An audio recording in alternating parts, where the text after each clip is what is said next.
Closer. Pourquoi avoir traversé l'Atlantique pour participer à The Voice? Va-elle parce que j'aime la France, même si je ne sais pas si est réciproque. Elle rit. J'ai déjà participé à la toute première édition québécoise, il y a 10 ans. J'ai été éliminé en quart de finale et, vu mon jeune âge à l'époque, c'était déjà un exploit. J'avais 19 ans et j'étais beaucoup trop influencé par un mauvais entourage.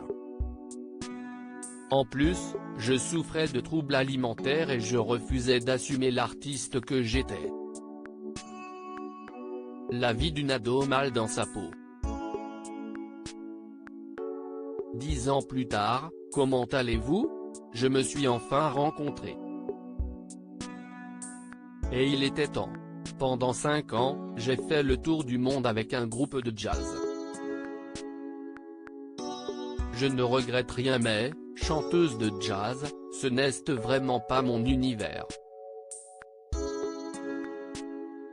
Je me cachais derrière un personnage avec des robes, des chaussures à talons et je me sentais comme un bibelot inutile que l'on pose sur une table. Les gens me complimentaient davantage sur mon physique que sur ma voix. Au bout de 5 ans, j'ai enfin eu le courage de montrer mon vrai côté artistique. Je n'avais assez de faire partie des projets des autres. Aucun souvenir de sa performance. Que faisiez-vous avant de passer les auditions à l'aveugle? Dans mon pays, il est possible de vivre de la musique sans être Céline Dion.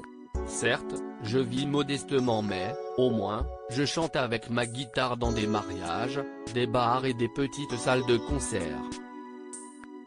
Je suis en train de composer et j'espère pouvoir, un jour, faire écouter mes chansons. Vous qui avez l'habitude de chanter devant du public, quoi avez-vous ressenti devant les 4 coachs? L'exercice des auditions à l'aveugle est très difficile, j'étais plus que nerveuse. Je ne pensais pas être aussi vulnérable. D'ailleurs, je n'ai presque aucun souvenir de ma performance. Je sais juste que je m'engueulais moi-même pendant que je chantais. Je me disais, mais tu n'es pas juste du tout. Les Français ont la critique facile et j'avais très peur de me faire ramasser par un coach. Du genre, ce que vous faites, si est pourri.